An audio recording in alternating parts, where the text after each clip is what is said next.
Dear Lady Love TV. Gaano nga ba kahirap ang magmakaawa upang mahalin ka lamang ng taong mahal mo? Kailan nga ba naging tama ang maging makasarili para lamang sa pagmamahal? May tatama pa ba ang isang kasinungalingan kung alam mong may tao kang masasaktan? Tunghayan natin ang panibagong kwentong aming hatid na pinamagatang Betray and Marry My Best Friend. Narito na po ang unang bahagi. Are you ready? Natigil sa pag-iimpake si Jackie bago sinagot si Marco, ang kanyang mister. Alam niyang hindi lang nito tinutukoy ang kanyang mga bagahe, kundi ang mismong pagbabalik nila sa sariling bansa. Of course, hindi naman pwedeng habang buhay nandito tayo sa Amerika. Nagpunta lang tayo rito para makapag-masteral at tuparin ang pangarap kong maging international writer. Pero ang bangkong kailangan mong pamahalaan ay nasa Pilipinas. Hindi ba ikaw ang dapat kong tanungin kung handa ka na dahil sasakay tayo sa eroplano? Oh shit, bulalas nito. Hindi niya tuloy napigilan ang mapahalakhak sa reaksyon na iyon ni Marco. Halatang bigla itong kinabahan. Meron kasi itong acrophobia na na-develop nung 10 years old pa lang siya. Nagpunta kasi sila sa carnival at sumakay sa Ferris wheel. Nasa tuktok na sila nang mag-malfunction ang ride. Dahil sa tingin niya, nagkukulay suka ng asawa, hindi na niya dinugtungan pa ang panunokso rito. Na makita niya nang hihina itong umupo sa kama, ay nilapitan niya ito para kumandong, tapos niyakap niya ito.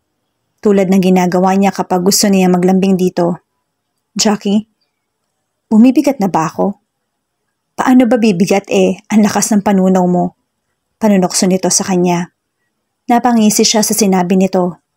Time to revenge na kasi kaya nakuha na nitong ipaalala sa kanya kung gaano siya katakaw.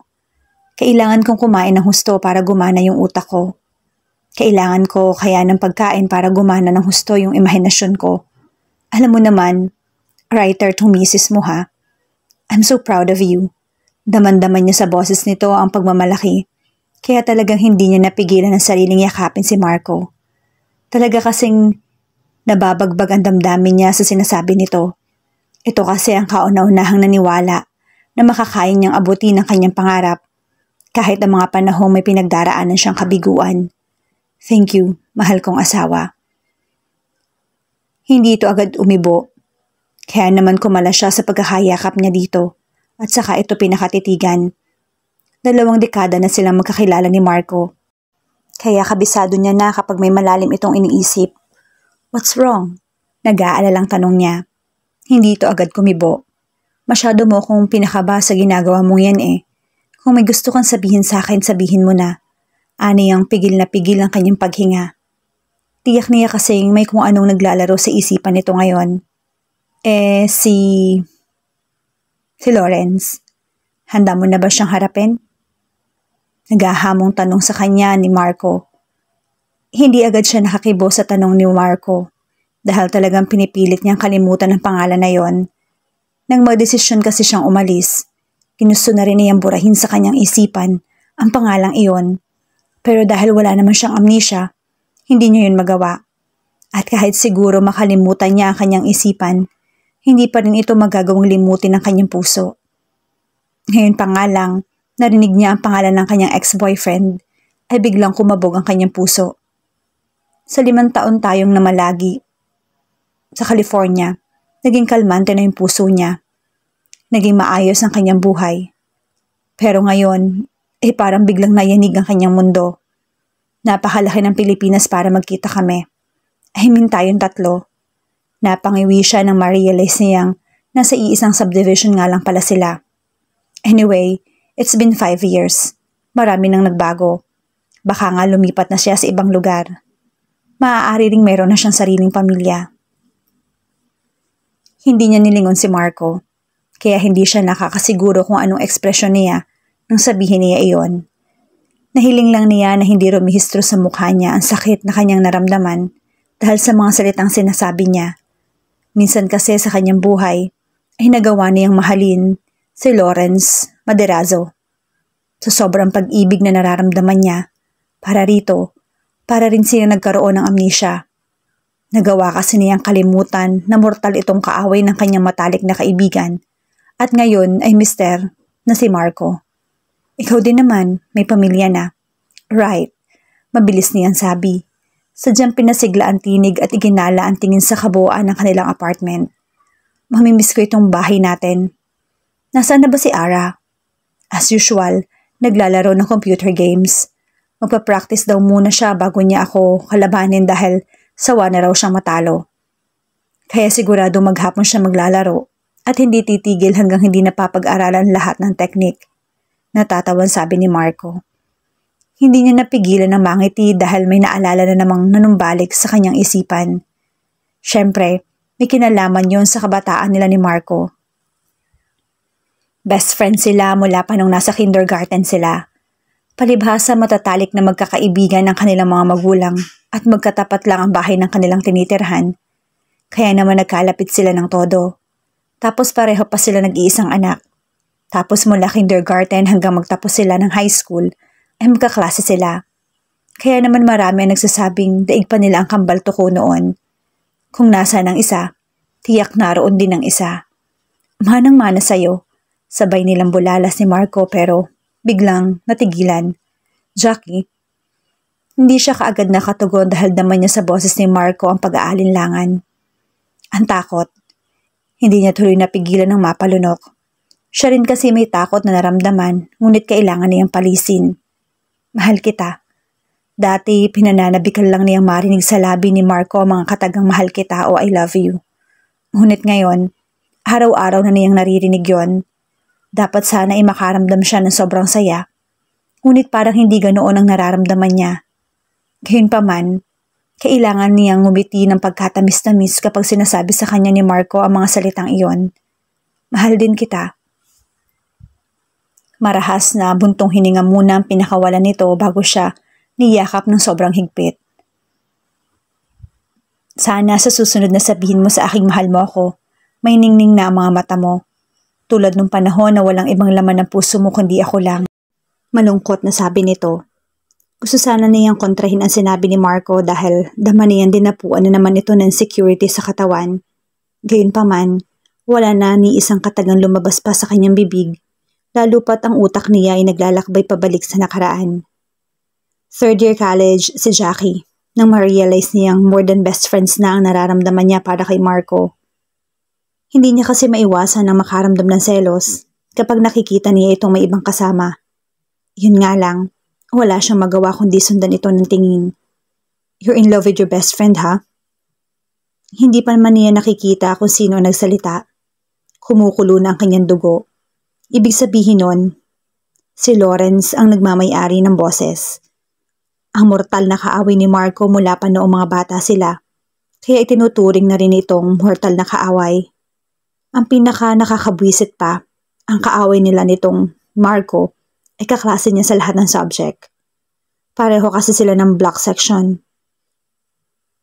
AB Mascom ang kanilang kurso dahil pangarap niyang maging manunulat, habang si Lawrence naman ay kinuha ang kursong iyon dahil ito ang kaisa-isang tagapagmana ng kanilang negosyo. Ang pinakamasikat na TV station sa bansa. So, anong paki mo? Buong katarayan niyang tanong dito nang lingunin niya ito. Kulay pink na yung pisngi mo kaya huwag ka nang dadaan sa big boss. Ano? Mangha niyang tanong dito. Tulad ng kanyang inaasahan ay kita rin sa mukha nito ang sobrang pag-aalala ng lingunin niya. Baka kasi mapagkamalan kang lechon. Seryosong sabi nito sabay hagalpak ng tawa. Wisit ka? Singhal niya rito at alam niya higit pang namula ang kanyang mukha. Bigla kasi siyang na-conscious sa kanyang itsura. Kahit na marami ang nagsasabi sa kanyang chubby siya, ay maganda naman siya. Maamo raw kasi ang kanyang mukha kaya parang inosente ng datingan. Mapupungay daw kasi ang mga mata niyang parang laging inaantok. Matangos ang kanyang ilong at manipis ang kanyang labi. Kahit na morena siya ay makinis naman ang kanyang kutis. Naningkit tuloy bigla ang kanyang mga mata. Kung bakit ba naman kasi nagtiwala siya ritong talagang seryoso ang pag-aalala nito. Dapat sana ay nakaramdam siya ng galit ng mga sandaling iyon para hindi yun ang kanyang naramdaman. Sa ilang sandali ay napatitig siya rito habang tumatawa. Para kasing ang sarap-sarap pakinggan nun sa pandinig niya. Sa pagkakatitig niya dito, ay napagtanto niya kung bakit isa ito sa mga itinuturing na campus heartthrob. Gwapo naman kasi itong talaga. Prince Charming nga ang dating nito dahil sa aura pa lamang nito ay mukha na itong prinsipe. Mistiso ito at talaga namang maamo ang mukha na kinapapalooban ng malalaki at mapupungay na mga matang may mahahabang pilik, matangos na ilong, manipis at mapupulang mga labi. Makinis ang kutis itong namumula-mula kaya't mas lumutang ang kagwapuhan nito. Nasa 6 na talampakan din ito at may malapad na pangangatawan kaya't hindi na siya magtataka kung may 6-packs abs ito. Kahit naman hindi sila close nito, lagi naman itong ipinangangalandakan sa kanya na alaga sa gym ang katawan nito. Mas gwapo pa rin ang Marco ko, bulong niya sa sarili. Nasa 6 na talampakan din naman kasi si Marco at may maskuladong pangangatawan. Dahil moreno ito ay masasabi niyang knight in shining armor naman ang dating niya rito. Na matatalim na titig lang kasi nito ay parang sinasabi na nitong kahit anong mangyari ay hindi siya pababayaan. May pagkasingkit ang mga mata nito kaya madalas ay napagkakamalan itong Koreano. Palibhasa sa panahong ito ay sikat na sikat ang mga Korean actor. At least you find me gwapo. Pakengkoy nitong sabi sa kanya sabay kindat. Dahilan para kumabog ng husto ang kanyang dibdib. Ang kapal mo ha? Singhal niya rito pero kahit na hindi siya nakaharap sa salamin, ay alam niyang mapulang-mapula ang kanyang mukha. Hindi ko sinabing gwapo ka. Hindi mo nga inaming nagagwapuhan ka sa akin pero sabi mo mas gwapo pa rin ang Marco mo kaya ibig sabihin, gwapo ako sa paningin mo. Wika ni Lawrence sabay kindat sa kanya. Uy, nagbablush siya. Pinanlakihan niya ito ng mata kahit alam na alam niyang hindi ito nagsisinungaling. Rosy lang ang cheeks mo, no? Ngayon lang namula ng husto ang mukha mo. Ibang klase rin talaga ang taas ng self-confidence mo. Ang hirap ma-reach. Wika niyang punong-puno ng sarkasmo ang boses. I hate you. Mas nagningning ang mga mata nito nang sabihing at least mapapatunayan kung totoo ang kasabihang the more you hate, the more you love. Sapat na sa akin yon. Ibig sabihin may pag-asa pa kung maagaw ka sa best friend mo. Hindi siya agad nakahuma sa sinabi nito. Paano ba naman kasi niya gagawin yon? Kung bago nito sabihin sa kanyang ang huling sentence, humakbang pa ito palapit sa kanya at bumulong. Pakiwari niya tuloy ng mga sandaling iyon ay may mga paru-parong naghahabulan sa kanyang sikmura. Pakiramdam ni Jackie ay itinulo siya sa kanyang kinatatayuan nang makita niya si Marco na may kahalikan sa koridor. Business management kasi ang kurso nito, kaya kailangan pa niyang lumipat ng building para makasama ito. Sa sobrang sakit na naramdaman niya ng mga sandaling iyon, ay hindi siya nakakilos. Basta ang alam niya, tumutulo lang ang kanyang luha. Mula kasi nang ma-realize niyang mahal niya si Marco, ay pinangarap na niyang balang araw ay matutugunan nito ang kanyang pag-ibig. Pero paano nito magagawa yun kung maiba itong karelasyon? Ayaw sana niyang isipin na girlfriend ni Marco ang babae pero naisip niyang hindi naman maghahalikan ng mga ito kung walang relasyon. At dahil doon, higit siyang nasaktan. Don't look at them. Naiinis na sabi ng boses na kinaiiritehan niyang marinig. Pero ngayon ay para nagbibigay sa kanya ng kapanatagan. Para kasing gusto nitong sabihin na hindi siya nag-iisa ng mga sandaling iyon. Kaya't sa ilang sandali ay hindi niya nakita ang kissing scene ni Marco sa ibang babae. Tinakpan kasi ni Lawrence ang kanyang mata at pinihit siyang paharap dito. Kaya nang alisin nito ang takip sa kanyang mata, si Lawrence ang kanyang nakita. Siguro naman ngayon ay matatauhan ka na. Mariing sabi sa kanya ni Lawrence. Dapat sana ay magalit siya sa uri ng tono nitong ginamit sa kanya. Para kasi sinasabi nitong tigilan na niya ang kanyang katangahan, ngunit hindi niya magawa. Siguro dahil gusto niyang ayunan ng sinabi niyang tanga siya. Hanggang sa kasalukuyan kasi ay umaasa siyang magkakaroon sila ng happy ending ni Marco. Mahal ko siya eh. Sabi niya kaya parang gusto niyang mabingi sa sunod-sunod na murang pinawalan nito. Nang igiya siya nitong palayo sa lugar na iyon, ay nagpatianod na lang siya. Pakiramdam naman kasi niya ay wala siyang lakas na kumilos. Gayunpaman, hindi niya maiwasan na magulat dahil inakala niyang iiwan na siya nito. Nang makalayo sila pero hindi nito ginawa.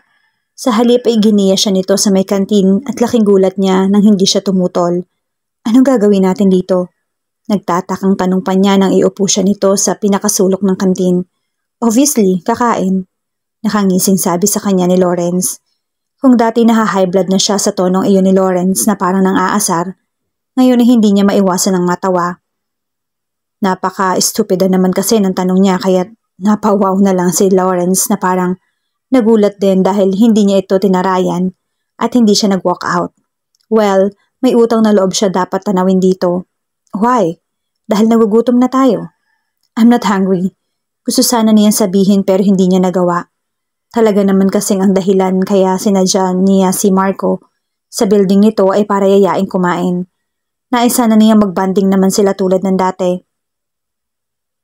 Nito kasing nakalipas na mga buwan ay parang nababawasan na yung closeness nila. My treat. Wika ni Lawrence nang buksan niya ang bag para hagilapin ang kanyang wallet. Ayaw sana niya magpalibre dito pero hindi na siya nakatanggi dahil bigla na itong lumayo sa kanya para mag-order ng pagkain. Ang dami naman yan, manghani ang sabi habang isa-isang pinagmamasta ng mga pagkain ibinaba nito sa buhat na tray. 2 order ng 2 pieces fried chicken meals. Tig-iisang order ng kikiam, fishball at squid ball. May large french fries pa. Sour cream ang flavor. 2 saging at 2 large soft drinks. At paborito ko lahat. Talaga? Kunwari gulat nitong bulalas.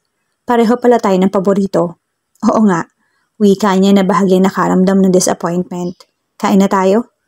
Magkaharap silang kumain kaya napansin niyang ngumiti ito ay lumitaw ang dimple nito sa kaliwang pisngi. Dahilan para mas maging gwapo ito sa kanyang paningin pero ipinilig niya ang kanyang ulo dahil nais niyang itaboy ang ideya na iyon. Ang alam niya kasi ay si Marco ang gusto niya. Hindi niya naiwasan ang makaramdam ng tensyon kaya wala sa loob na kinuha niya ang saging at pinalatan. Hindi rin naman siya ang tipo ng babae na nagpapakamahinhin effect sa harap ng lalaki dahil mas gusto niya makita ng kanyang kasama maging ang kanyang kapintasan. Kahit tuloy may kalakihan ang lutunda na kinakain niya ay dinalawang subo lang niya iyon. Kumunot ang noo niya nang mapansin niya nakatitig si Lawrence sa kanyang labi saka ilang ulit na napalunok. Pinagpapawisan ka ba? Nagtatakang tanong niya.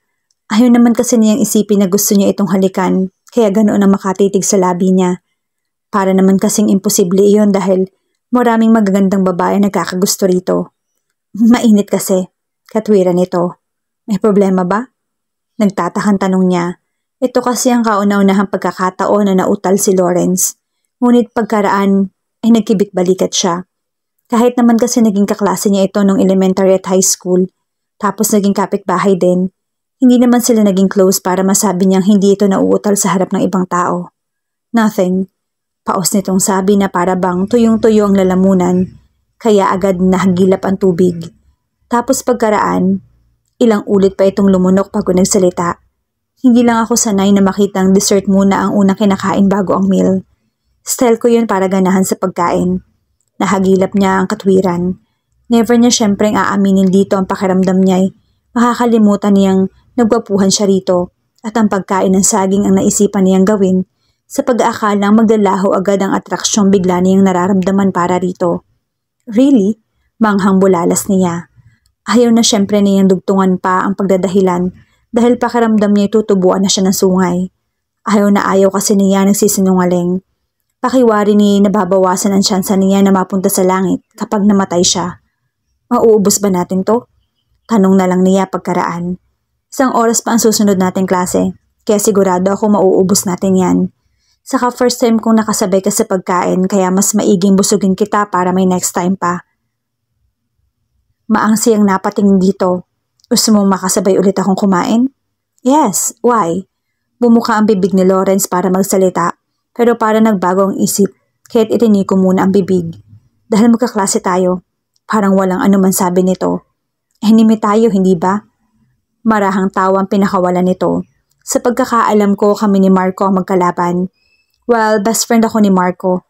Ang kalaban niya kalaban ko rin. Mayabang niyan sabi. Anyway, thank you. Sa treat. Umiling siya na nandun na akong madudurog ang puso ko. Masyado akong na-in love kay Marco. It's Marco. Napangiti siya sa mariin nitong pagbigkas sa pangalan ng matalik niyang kaibigan. Kung umasta naman kasi ito ay parang nagsiselos ito. Nasanay kasi akong tawagin siyang. Then, stop calling him that. Hindi mo siya boyfriend para gumamit ka ng My Marco. Sa pangalan niya, gayong hindi naman kayo. Buong diing sabi nito sa bawat katagang binitawan. Aray naman, nasasaktan ka sa sinasabi ko pero totoo. Hindi ko sinasabi ito dahil ayokong umasa ka sa wala. Kahit naman kalaban ang tingin mo sa akin, ayokong masaktan ka. Why?